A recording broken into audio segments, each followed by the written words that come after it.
Bonsoir tout le monde. Je suis vraiment content que vous soyez là. Et j'imagine que vous aussi. On a vécu un moment un peu crève-cœur dehors, puisque j'ai été dire à la plupart des gens, avec Céline et d'autres membres de l'équipe et Pierre, que malheureusement on ne pouvait pas contenir tout le monde que vous étiez. Je pense que vous étiez en tout près de 2000. Il n'y a que 750 places dans cette salle. Donc voilà, si vous avez des amis ou des gens qui ne sont pas rentrés, on va refaire un événement et puis ils pourront aussi voir la retransmission de ce qui s'est passé ce soir, vendredi, sur notre site internet.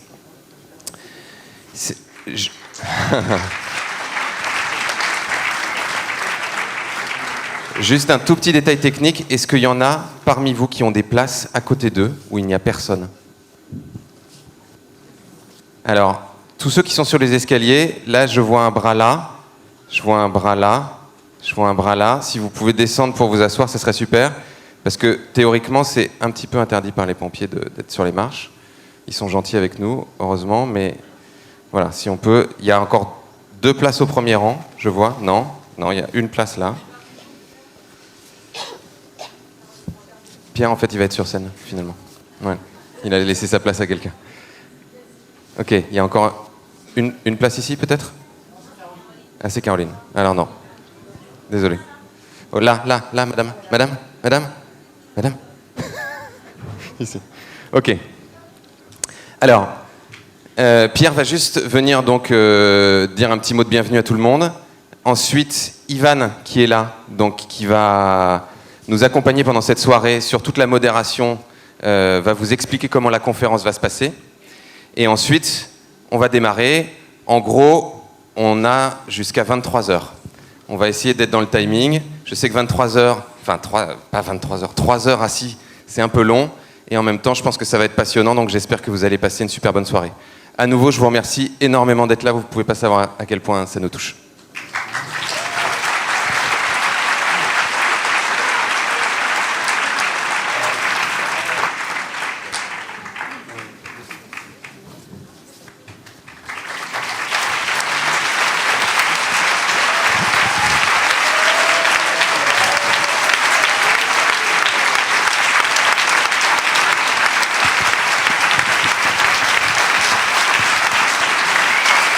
Merci infiniment.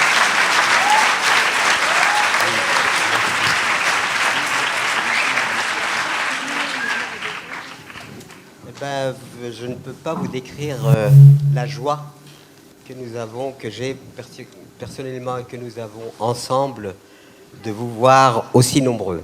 Voilà, c'est toujours le même problème. J'ai pas fait de stage avec Johnny Hallyday, alors du coup, voilà, ça m'a... Donc je fais ce que je peux, voilà. Et vraiment, je vous remercie vraiment du fond du cœur, parce que votre présence si nombreuse, vous ne pouvez pas imaginer le courage que ça nous donne de poursuivre, de continuer. Parce qu'il semble, on s'interroge beaucoup, est-ce que nous sommes sur une bonne voie? Est-ce que c'est quelque chose qui construit véritablement? Eh bien, je me rends compte que la fédération des consciences, que nous avons beaucoup souhaité, qui a été le thème de ma campagne électorale en 2002. J'ai suggéré ça à Obama, mais bon, il n'a pas accepté. Et donc, cette fédération des consciences, qui, au-delà de nos individualités, de notre histoire particulière, de nos provenances, eh bien, est en train aujourd'hui vraiment de se constituer. Et nous espérons qu'elle va se faire au plan planétaire, parce qu'il y a une nécessité aujourd'hui. Vraiment, l'humanité doit se poser des questions sur quelle est la suite de son programme de vie, d'existence sur cette planète. Et je crois que là, il y a une manifestation, disons, et un témoignage qui vraiment nous donne énormément de courage. Parce que pour le moment, nous sommes des êtres humains, nous nous posons la question, est-ce que nous continuons pas? Quand on voit la difficulté du monde, que vit le monde aujourd'hui, on se dit peut-être que finalement, nous sommes extrêmement limités à la réponse à donner. Et heureusement pour nous, eh bien, nous sommes inspirés du petit colibri. Voilà, je vais raconter la petite histoire pour introduire, parce que certains la connaissent, d'autres ne la connaissent pas. Pourquoi nous nous appelons les colibris? c'est parce que ça a été inspiré par une légende amérindienne qui disait qu'un jour, il y avait eu un grand incendie de forêt. Tous les animaux atterrés, complètement atterrés, eh bien, étaient complètement découragés. Par contre, ce petit colibri tout léger, presque insignifiant, mais tellement beau et tellement léger, eh bien, lui, ne renonce pas. Il va prendre quelques gouttes d'eau dans son bec, il les jette sur le feu, il recommence et il s'active. À un moment, le tatou, agacé, le regarde et lui dit « Colibri, est-ce que tu t'imagines que c'est avec ces quelques gouttes d'eau que tu vas éteindre le feu ?» Et le colibri se tourne et regarde bien dans les yeux le tatou et lui dit « Je le sais, mais je fais ma part. » Voilà. Et je crois qu'aujourd'hui, nous sommes tous interpellés à faire notre part et il ne faut pas considérer qu'une petite part est insignifiante. Les petites parts mises les unes avec les autres peuvent chambouler et révolutionner positivement le monde. Donc je vous laisse, je remercie infiniment l'équipe de Colibri, Cyril et tous ceux qui ont travaillé pour que ces événements puissent advenir. Et je vous laisse donc, on a réuni des experts, des gens qui seront capables de nous parler à partir de leurs expériences et à partir de leurs connaissances, de façon à contribuer à nous aider à construire un monde différent. Voilà, je vous laisse et je vous remercie infiniment de votre présence et je suis très chagriné aussi que nous n'ayons pas eu un espace suffisant pour accueillir tous les gens qui sont venus et qui malheureusement devront repartir et c'est vraiment une chose qui me chagrine. Voilà. Merci beaucoup. Merci beaucoup. Bonjour à tous. Je m'appelle Ivan Malchev et j'ai le redoutable honneur et privilège d'être l'animateur de la soirée au sens de celui qui tient le fil rouge et qui tient l'engagement qu'à 23h, nous quittions ces lieux malgré la passion, j'en doute pas, qui va présider à nos échanges. Donc, si vous me voyez de temps en temps m'agiter, sortir l'iPhone, faire des gestes désespérés auprès de nos intervenants, prenez-le bien, ça sera pour la bonne cause. Si parfois je dois vous demander de laisser le micro, prenez-le pour la bonne cause aussi. C'est en tout cas ce qui vous est proposé. Alors, on va essayer de vivre ensemble, et on a déjà réussi d'autres fois, donc pourquoi pas cette fois-ci, ce qu'on avait appelé une conférence participative, c'est-à-dire cette idée que les termes de fluidité dans les échanges, les termes de participation du plus grand nombre, les termes effectivement d'interactivité président un petit peu à nos échanges. Pour ça, on a conçu une soirée avec une alternance de séquences qu'on veut différentes, où vous allez retrouver à la fois, parce qu'on a quand même pris un pari important, au total, si on compte tout le monde, il y a 7 intervenants. Bon, effectivement, 7 intervenants, et on a voulu éviter le format que vous connaissez tous, où effectivement, on a des exposés, puis des questions, puis des réponses, ça 7 fois de suite. Bon, on s'est dit que c'était peut-être pas la bonne formule. Et surtout, on veut se situer un peu dans l'esprit des forums ouverts, même si ce n'est pas un forum ouvert, où effectivement, on va varier les styles d'intervention. Donc, vous verrez effectivement alternativement des exposés, une circulation de micros sous forme de fil de parole. Pour ceux qui étaient là il y a un an, on avait déjà fait ça. Des exposés, suivis ensuite de petits forums de proximité, c'est-à-dire dans la zone géographique où vous vous trouvez, puis encore des exposés, de nouveaux forums de proximité. Peut-être si, parce qu'on essaiera de garder là, présent que l'esprit c'est bien, le cœur au maximum et puis de temps en temps le corps, il a besoin un peu de bouger, donc peut-être on fera ça un moment vers 21h30 si on en ressent le besoin, de bouger un tout petit peu.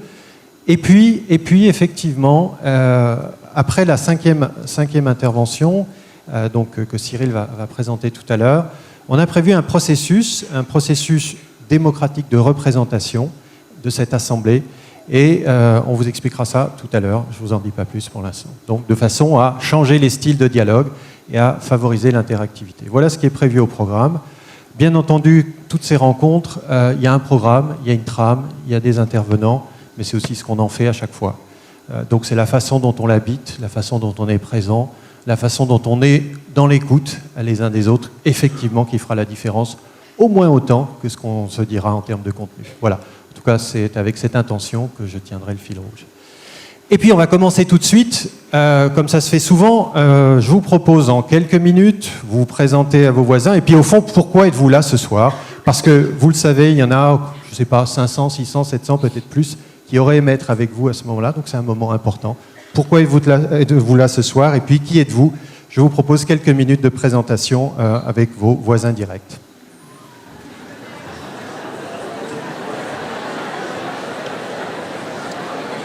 Vous connaissez vos voisins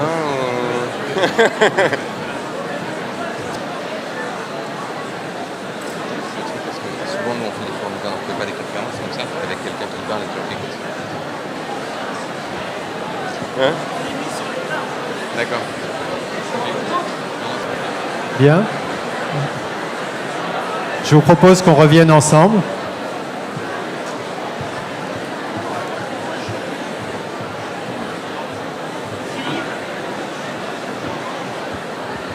Bon, bah ça y est, hein. Vous êtes tout dit, hein. Bon.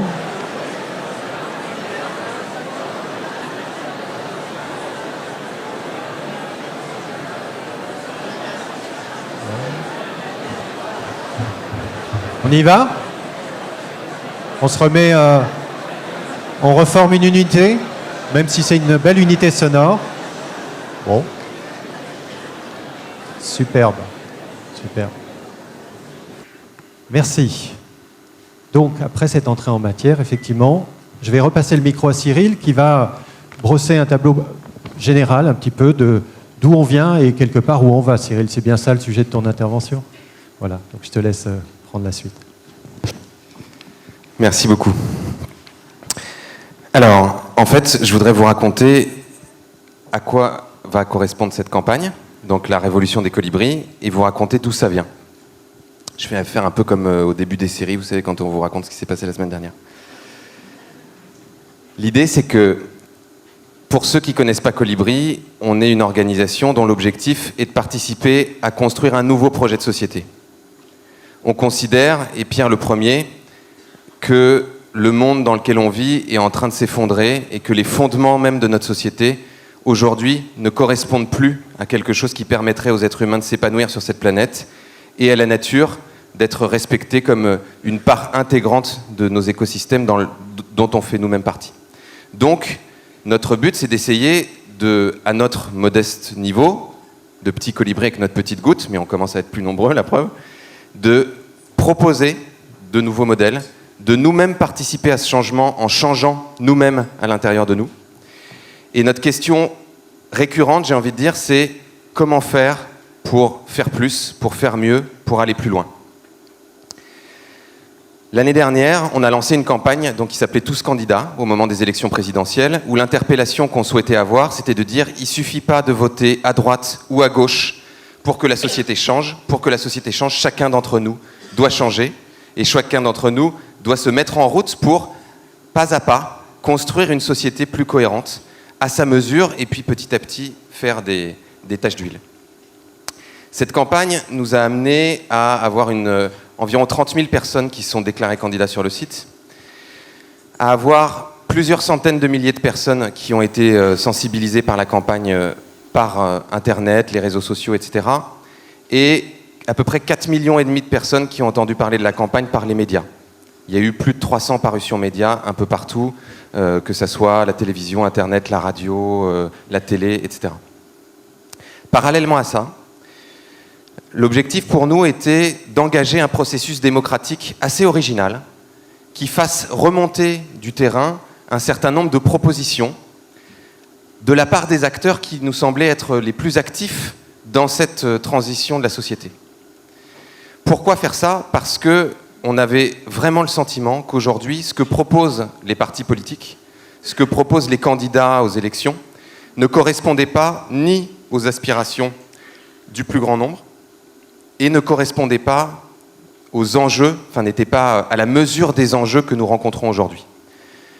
On en a eu une sorte d'indication avec un sondage qu'on avait commandé à l'IFOP, donc avec toute la réserve qu'on peut avoir sur la méthodologie des sondages, mais ça nous donnait une petite indication, qui montrait que 56% de la population pensait que la démocratie ne fonctionnait plus aujourd'hui. Il y a une étude là, qui a été commandée par un groupe qui s'appelait France 2013 avec le Cevipof et qui a été fait par l'Ipsos, qui montre qu'aujourd'hui on est à 72% des personnes interrogées qui disent que pour eux la démocratie ne fonctionne plus, 82% qui disent qu'ils pensent que les élus agissent dans leur intérêt personnel et seulement 18% qui pensent qu'ils agissent dans l'intérêt général. Parallèlement à ça, on voit que les enjeux qu'on a à traiter sont de plus en plus graves et que les réponses qui sont apportées sont de plus en plus ou absentes ou faibles, on va dire, par rapport à la gravité de la situation. Donc notre objectif, c'était de voir si on était capable, de façon citoyenne, de faire émerger une sorte de programme alternatif, une sorte de feuille de route dans laquelle on allait intégrer toutes les grandes directions qui nous semblent juste de prendre et de le faire à travers des rassemblements populaires. Donc on a facilité l'organisation, puisque ce sont les gens qui se sont organisés eux-mêmes pour le faire, 27 forums ouverts un peu partout en France, qui ont donné lieu à 706 ateliers, qui ont eux-mêmes donné lieu à 238 plans d'action. Toute la matière qui a été issue de ces forums ouverts, nous l'avons traitée et nous l'avons fait travailler par un groupe d'environ 300 personnes qui s'est réuni sur 5 jours aux Amanins cet été, donc qui est un écocentre dans la Drôme. Isabelle, qui est là ce soir pour parler d'éducation, vous en parlera peut-être. Pour pouvoir approfondir cette matière, la hiérarchiser, donner des priorités. Suite à l'université, on a repris cette matière et on a commencé à la mettre en forme chez Colibri, ce qui a été un très long travail. Et on a sollicité un certain nombre d'experts qui nous semblaient avoir énormément travaillé sur des thématiques et qui pouvaient préciser des axes. Typiquement, sur l'énergie, vous entendrez tout à l'heure Thierry Salomon de l'association Négawatt, qui est l'association en France qui nous paraît avoir fait le travail le plus sérieux sur la transition énergétique. Donc quand on avait des propositions du type abandonner les énergies fossiles et le nucléaire, développer les énergies renouvelables, on a essayé de passer d'une intention comme ça, qui était une intention très vaste, à quelque chose de beaucoup plus précis, qui a été chiffré, mesuré, calculé par les ingénieurs et les membres de Négawatt. Donc aujourd'hui, en fait, ce qu'on vous a distribué, ce que vous allez découvrir, c'est le résultat de ce travail. Donc qui était l'émergence d'un premier processus démocratique qu'on trouve un petit peu innovant et un petit peu nécessaire. Ce programme va être mis en ligne sur le site internet de Colibri dans sa version 1.0 et on va proposer au plus grand nombre de l'enrichir, de le bonifier, de réagir sur les propositions que nous avons faites, éventuellement de voter pour dire quels leur semblent être les points prioritaires pour que dans les 2 années qui viennent, donc les 2 années que vont durer cette campagne, et puis évidemment au-delà, ces idées participent non seulement à engager un maximum de personnes à se mettre en action, puisque ce que vous verrez d'original dans ce programme, c'est que nous avons fait des propositions à la fois pour les élus nationaux et européens, à la fois les élus locaux, à la fois les entrepreneurs et à la fois les citoyens, partant du principe qu'aujourd'hui nous pensons que nous avons besoin de nous mobiliser tous ensemble pour construire une société plus cohérente. Donc qu'un maximum puisse se servir de ces propositions pour engager des projets, et c'est notre travail au quotidien, c'est le travail notamment d'Alain, d'Anne-Laure et de son équipe, qui essayent d'impulser des dynamiques sur les territoires, des dynamiques comme ça d'élus, d'entrepreneurs et de citoyens qui portent ces projets, et en même temps que ces idées puissent ensemencer, c'est-à-dire qu'elles puissent imprégner le champ politique, imprégner le champ économique, et ça c'est, j'ai envie de dire, à chacun d'entre nous d'y participer, pour que dans quelques années, un certain nombre de gens reprennent ces propositions, peut-être que de nouvelles personnes émergent de ce terreau et puissent porter ces propositions à une échelle politique, peut-être créer des partis, peut-être créer des candidats, je ne sais pas quelle tournure ça peut prendre. Ce qui est sûr, c'est que Colibri restera un mouvement citoyen, qui est un mouvement de proposition et un mouvement qui accompagne cette transition et que nous ne deviendrons jamais un parti politique. Mais peut-être que des gens inspirés, en tout cas par ces propositions, auront envie de les porter plus loin, et en tout cas moi, personnellement, c'est plutôt mon souhait.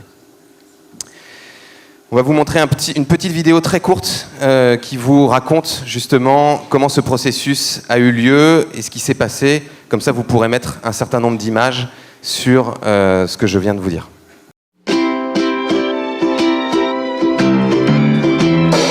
Begin where it ends, and to begin, knock on that door so you can get in, and don't mind the time, forget all that's been. Get lost in the park, find a tree that will last. secret path that leads to her house. Climb the stairs to the roof, lay flat on your back.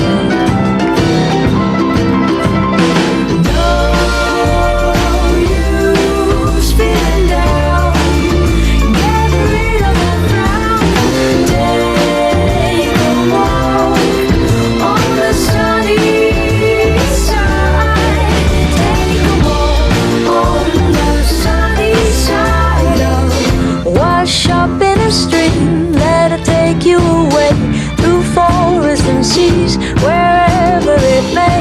Fill up the space with your own melody.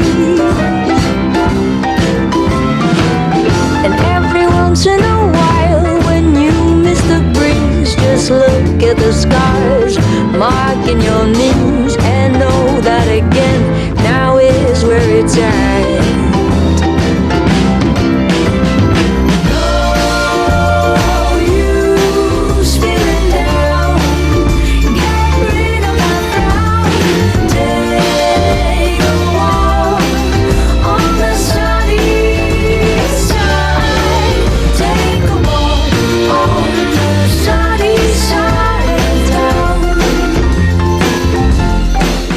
Voilà.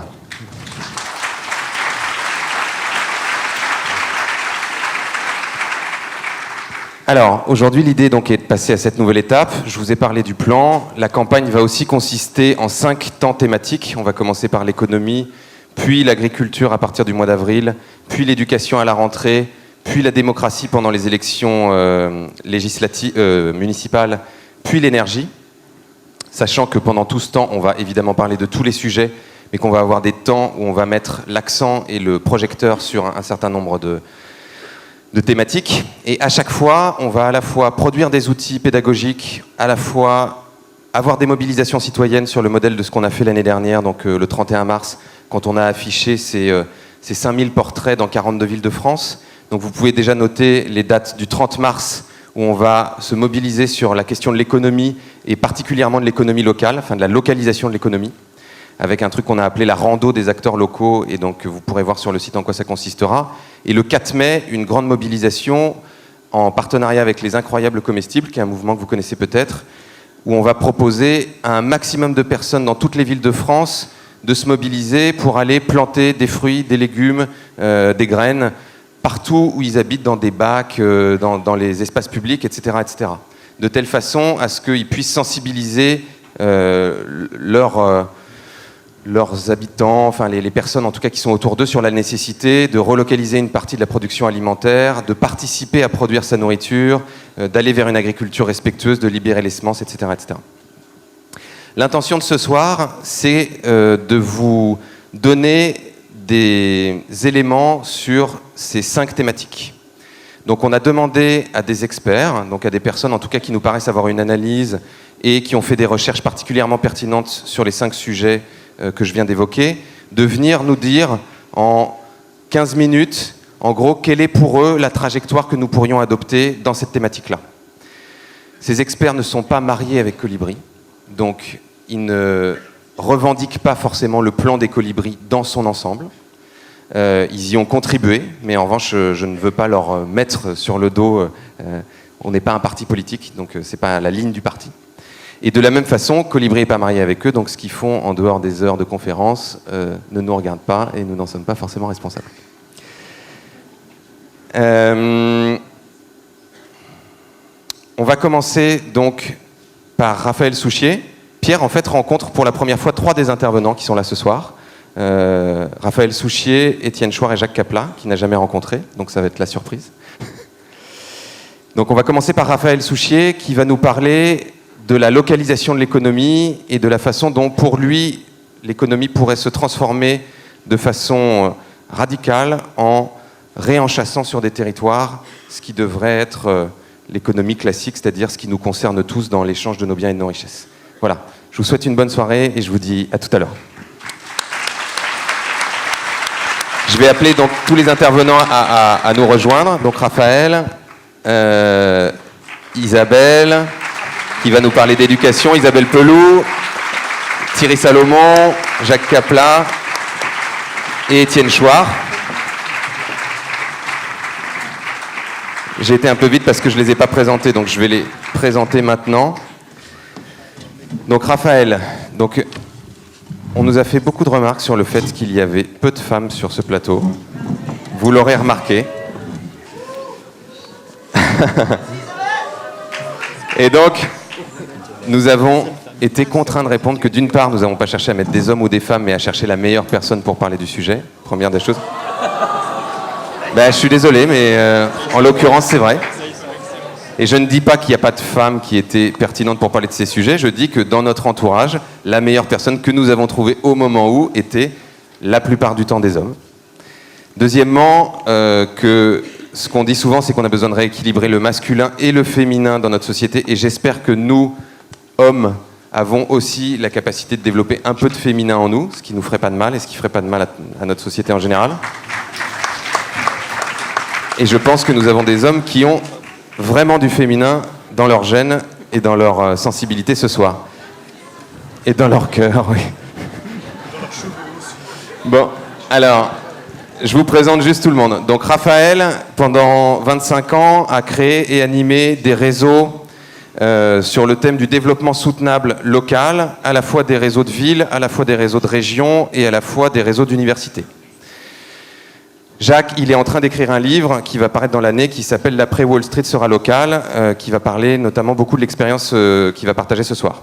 Jacques Capla, donc, est agronome, il est administrateur d'Agir pour l'environnement, il est fils d'agriculteur conventionnel, si je ne m'abuse. Il est passé en bio après. Et qui est passé en bio après. Et il a écrit un livre que je vous conseille beaucoup, qui est là-bas, qui s'appelle « L'agriculture biologique pour nourrir l'humanité, démonstration », qui est pour moi un très très bel ouvrage pour montrer que c'est infiniment possible de nourrir la planète avec l'agriculture biologique. Thierry Salomon, donc, qui est président de l'association Négawatt, qui est ingénieur énergéticien, on dit comme ça, ouais. Qui a maintenant des responsabilités même dans le groupe d'experts pour la transition énergétique, on lui a même demandé de piloter, il nous a appris ça tout à l'heure, un peu, un petit peu, bon il le dira mieux tout à l'heure, je ne dis pas trop de bêtises. Qui est aussi l'auteur, donc, avec ses acolytes de Négawatt, du manifeste Négawatt, que vous pouvez trouver là-bas, qui est vraiment la démarche de Négawatt, son scénario, et qui est une vraie trajectoire de transition énergétique pour la France 2011-2050, et d'un livre qui vient de sortir, je crois qu'on l'a en primeur ce soir, qui s'appelle « Changeons d'énergie », donc qui est toujours dans la collection qu'on a créée avec Actes Sud, qui s'appelle « Domaine du possible », et que vous pouvez aussi trouver là. Donc voilà, il est jaune et bleu. Et ce livre est aussi vraiment, enfin il ne le dira pas lui-même, donc je le dis, un superbe ouvrage, beaucoup plus accessible, très percutant, qui donne à la fois un mode d'emploi et à la fois les grands enjeux pour réussir la transition énergétique et surtout pour y participer chacun d'entre nous. Isabelle Peloux, donc, qui est enseignante, directrice d'école, qui pendant 10 ans a été prof de prof, hein, enseignante d'enseignants, qui a formé les enseignants, et qui dirige l'école du Colibri, donc, qui est l'école des Amanins, cet écolieu, ce centre agroécologique qui est dans la Drôme sur 55 hectares, dont elle parlera peut-être un petit peu tout à l'heure. Et Étienne Chouard, donc, qui est enseignant dans un lycée à Marseille et qui est chercheur depuis, je crois que c'est 2005, vraiment sur les questions de démocratie, de constitution, et qui nous parlera notamment de 2 propositions qui nous ont beaucoup intéressés, que sont le tirage au sort et l'idée de nous réemparer de nos textes constituants. Voilà. Cette fois, je laisse la parole à Raphaël pour qu'il entame son... Mais Cyril, je croyais qu'on avait dit qu'on ferait du participatif. C'est bien ça qu'on oui. avait dit. Ah, tu te Ah souviens? oui, c'est vrai. On croirait qu'on a répété ce numéro. Ah oui, Ivan, c'est vrai, on avait dit ça. Eh ben oui, mais c'est pas facile parce que effectivement, on a pris ce pari que à la fois on écouterait des experts, des gens qui ont collecté, qui ont passé du temps, de l'énergie, et puis en même temps, il y a cette parole et ce savoir que nous avons tous. Donc, effectivement, il n'y a pas ici des sachants et des non-sachants. Par contre, il y a des experts qui ont travaillé et qu'on va entendre. Alors, pour casser un petit peu les habitudes, on va d'abord demander aux experts d'écouter. Et qu'est-ce qu'on va écouter? On va écouter le son de vos mots. Donc, je vais proposer ce qui s'appelle un fil de parole ininterrompu, où il est proposé, donc il y a 4 micros qui vont circuler, avec 4 porteurs sympathiques, merci, de micros. Les micros circulent, et au moment où je désigne effectivement tel ou tel micro, vous êtes invité, vous pouvez ne rien dire, Vous êtes invité à prononcer un mot qui soit fait appel à l'imaginaire, une parole, un mot métaphorique, une image, soit une émotion que vous avez envie de transmettre. Et si on y arrive, ça fait comme un fil ininterrompu. On écoute tous un petit peu ce qu'on a à se dire avec peut-être un seul mot par personne. Ok ? Laissez-vous faire. À partir du moment où il faut que ça soit rythmé. Donc vous enchaînez les mots. Hein, donc micro 1, micro 2, micro 3, micro 4. Un mot. Sourire. Mobilisation. Convivialité. Santé. L'amour. Gratitude. Durable. Printemps de l'éducation. Ça fait rien, on essaye. Ininterrompu, donc c'est l'écoute qui compte. Renouveau. L'empathie. Mandarine.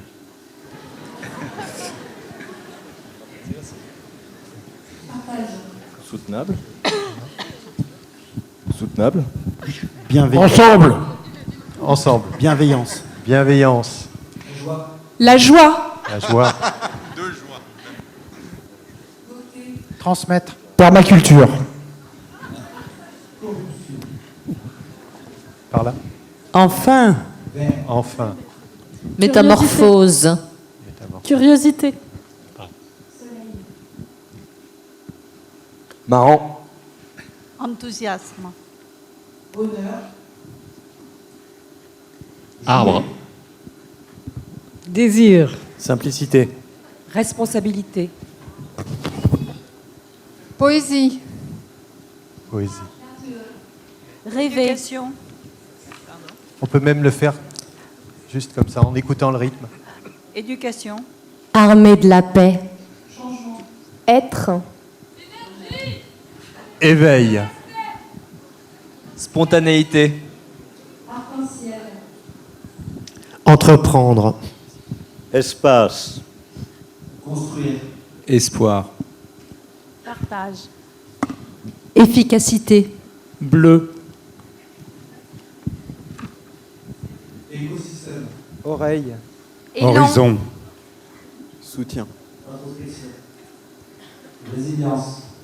Pardon. Humanité. Colère. Le cœur.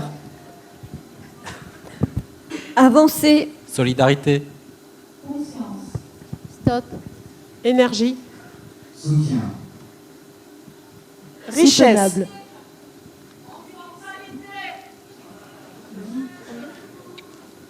Encore quelques-uns.